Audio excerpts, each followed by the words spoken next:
नमस्कार viewers, Pathfinders bye Unacademy के YouTube channel पर आप सभी का स्वागत है। सो फ्रेंड्स, आज एक खबर आ रही है जहां पर भारत जो है वो आने वाले समय में ब्लैक सी कॉरिडोर को बनाने में एक बड़ा भूमिका प्ले कर सकता है।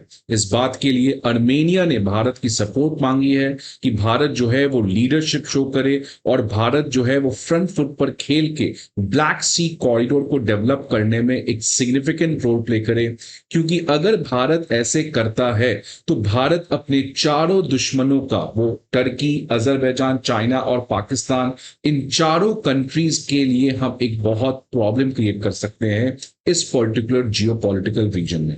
तो फ्रेंड्स, इसी कॉन्टेक्स्ट में अर्मेनिया ने कहा है कि हम भारत को सपोर्ट करते हैं और भारत को इस ब्लैक सी कॉरिडोर को डेवलप करने में काफी इंपॉर्टेंट रोल प्ले करना चाहिए। बिकॉज ये भारत के लिए तो बेनिफिशियल है ही, लेकिन इस रीजन के तमाम कंट्रीज के लिए भारत के इस पर्टिकुलर मदद से काफी ज्यादा बेनिफिट हो सकता है। सो फ्रेंड्स, ये ब्लैक सी कॉरिडोर क्या है और क्यों भारत के लिए ये बेनिफिशियल इनिशिएटिव हो सकता है और कैसे इससे टर्की, अजरबैजान, चाइना और पाकिस्तान जैसे कंट्री को हम इस जियोपॉलिटिकल रीजन में काफी हद तक आइसोलेट कर सकते हैं, इन तमाम चीजों को आज इस सेशन में डिस्कशन करने का हम काम करेंगे। बट न्यूज देखिए फ्रेंड्स, पहले क्या आ रहा है कि अर्मेनिया के स्ट्रेटेजिक एक्सपर्ट्स ने न्यू दिल्ली को कहा है कि आपको एक पाइवटल रोल प्ले करना चाहिए in the development of Black Sea corridor. और ये जो ब्लैक सी कॉरिडोर है, ये इंडिया को कनेक्ट करेगा Iran, Armenia, Georgia and wider central Asia से। अर्मेनिया के स्ट्रेटेजिक एक्सपर्ट्स ने कहा है कि अगर भारत को यूरोप जाना है without Turkey and without Azerbaijan, इन दोनों कंट्री से हमारा कोई भी अगर हेल्प नहीं चाहिए और तब भी हमें यूरोप पहुंचना है, देन उसके लिए ब्लैक सी कॉरिडोर को डेवलप करना जरूरी है। और ब्लैक सी कॉरिडोर को डेवलप करने के लिए भारत को अर्मेनिया और जॉर्जिया को मिलकर काम करना चाहिए। तो फ्रेंड्स, देख सकते हैं ये है आपका ब्लैक सी, और ये ब्लैक सी कॉरिडोर की बात हो रही है तो इंडिया जो है वो ईरान से होते हुए Armenia, Georgia, Russia, Bulgaria, Greece और फिर यहां से वो यूरोप तक पहुंच सकता है। अगर मैं इस समय के रूट की बात करूं तो अभी जो हमारा मेन रूट है वो है ये बंदर अल अब्बास से, स्वीज कैनाल से होते मेडिटेरेनियन सी से हम यूरोप पहुंचते हैं। बट यहाँ पे फ्रेंड्स आपको पता है काफी ज्यादा इंस्टेबिलिटी है, हूदी रेबल्स यहाँ पे काफी एक्टिव हैं, स्वीज कैनाल बहुत बार ब्लॉक हो जाता है और मेडिटेरेनियन सी में भी काफी ज्यादा इंस्टेबिलिटी है इस समय। तो इसका ऑल्टरनेटिव ढूंढना पड़ेगा भारत को अगर यूरोप जाना है। इसके ऑल्टरनेटिव में already international north south transport corridor भी बनाया जा रहा है, लेकिन इसमें भी काफी ज्यादा प्रॉब्लम है जिसको मैं आगे इस सेशन में आपको बताऊंगा। जो India middle east economic corridor है, ये भी अभी काफी ज्यादा बैकफुट पे है, बिकॉज जिस तरीके से इजराइल ईरान का वॉर चला है उसके बाद इसको भी एग्जीक्यूट करना इम्पॉसिबल है। इसी कॉन्टेक्स्ट में अर्मेनिया ने कहा है कि हम लोग को एक ब्लैक सी कॉरिडोर डेवलप करना चाहिए जहां से हम न्यू दिल्ली से अर्मेनिया, जॉर्जिया, ग्रीस होते हुए यूरोप जा सकते हैं और इसमें कहीं भी कोई इंस्टेबिलिटी नहीं देखने को मिलेगा। तो फ्रेंड्स, ये एक सिग्निफिकेंट स्टेप हो सकता है अगर भारत ब्लैक सी कॉरिडोर को बनाने में मदद करता है।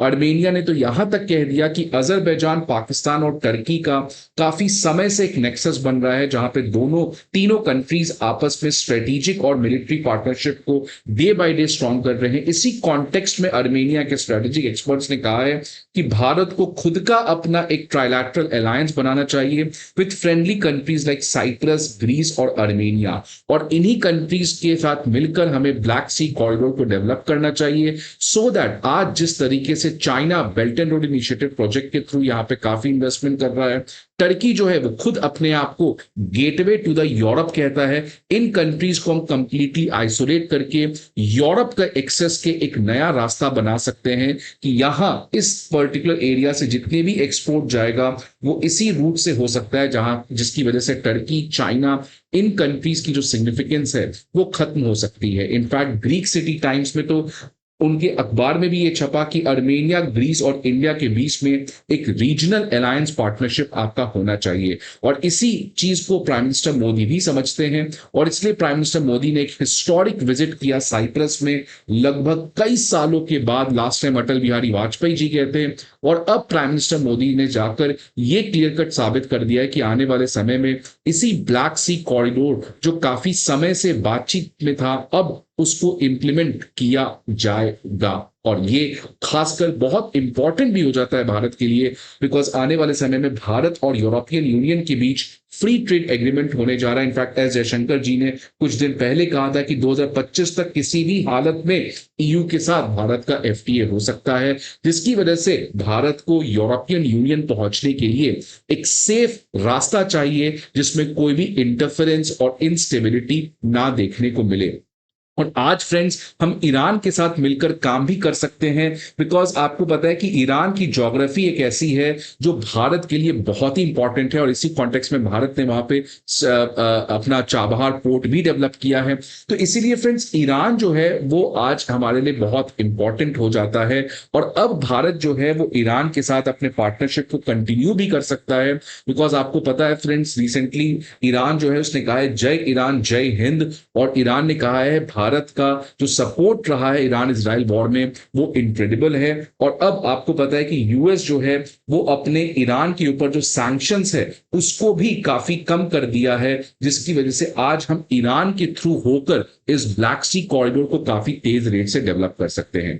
अब फ्रेंड्स आपके मन में सवाल आ रहा होगा कि जब हमारे पास international north south transport corridor है, या इसको हम बनाने का ऑलरेडी कई सालों से प्रयास कर रहे हैं, then what is the need of this Black Sea corridor. आप देख सकते हैं फ्रेंड्स ये जो ब्लैक सी कॉरिडोर है वो ईरान तक तो आता है, ईरान के बाद वो यहां से ब्लैक सी कॉरिडोर कनेक्ट हो जाता है।